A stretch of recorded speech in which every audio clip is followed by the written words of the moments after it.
Okay, so in today's video we're going to be really focusing on probably the most important part of the golf swing, which is how your hands are moving in the kind of downswing position itself. And by getting your hands to move better in the downswing is going to give you better quality of contact and just more sort of stability and control of what the club face is doing.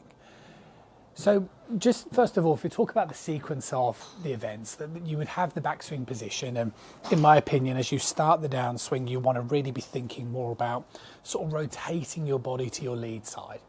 So you don't necessarily want to be consciously trying to pull your arms down in the early downswing, you just want to feel like you rotate towards the lead side first and foremost.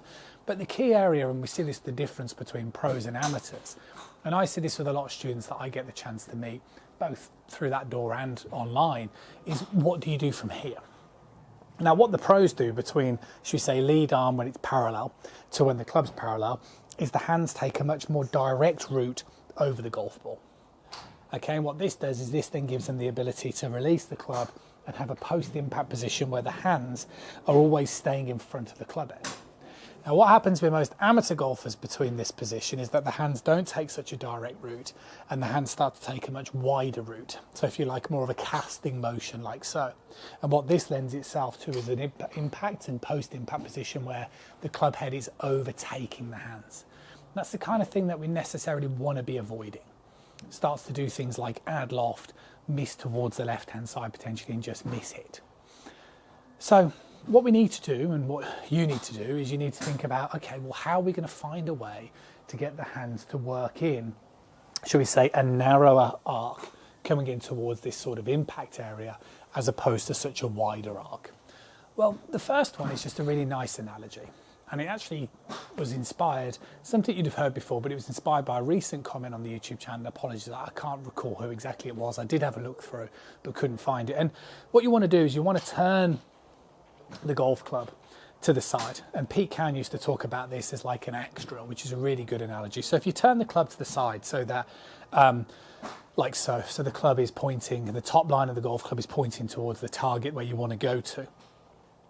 And then what you want to imagine is you've got like a little stump just in front of you. So the first part of the stump is pretty much where the golf ball is. And all you're going to do is you're just going to imagine that you are trying to plough the axe into the stump. So you're trying to chop through it. Because what you'll find with just a very simple analogy is that your body will respond quite nicely to that movement. You know, if I literally gave an axe here, let me just move that ball up, and I wanted to chop into that pretty hard to cut through it, you know, you're not going to move like this. Okay, you're not going to move ahead because you need the momentum. You need your body to come back so you can propel that axe through. And you're going to take a narrower hand path to increase more speed. You're not going to go like this and hit up. You're going to try and get to the root or to the base of that stump. So that's one thing. And when I get golfers to do this, and same when I get them to do left arm only drills or lead arm only drills, again, they generally possess a more natural, better hand path. So the question is, well, why doesn't that happen when you come to hit the golf ball? And I think the reason why is it's harder. It's harder because when your hands work wider, it's almost easier to square the face. When you encourage somebody to get the hands working on a narrower path, it's harder to square the face. And the reason why is because you have, shall we say, in theory, less time to rotate the club face back to square. But a good way to practice this, and it is a difficult drill, but it's a good way, just use an alignment stick. So what you want to do is you want to place the alignment stick underneath the club shaft, so you're exposing about 8 to 10 inches out the bottom end of the club. And naturally what this will do is this will force you to find a way to get your hands to come in again on a narrower path to make sure you don't impale yourself with the alignment stick in the post-impact position. And what most golfers will do is you'll start to find, okay, well, you can do that, but it will start to make the face feel like it opens up more, which is why then you need to start thinking about the rotation of your hands to get the face square.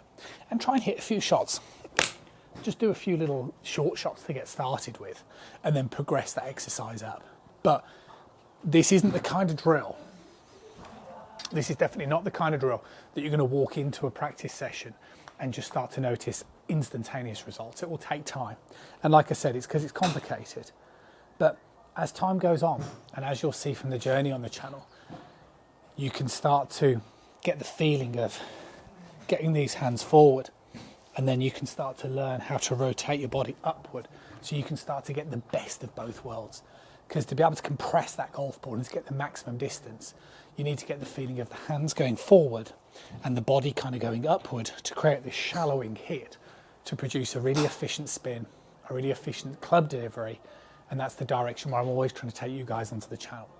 So if you're somebody who has a wide hand path and you're compensating for your contact by moving ahead of the ball, you need to start breaking that habit and start with the nice analogy of chopping the block of wood and get that sort of feeling in there first and foremost.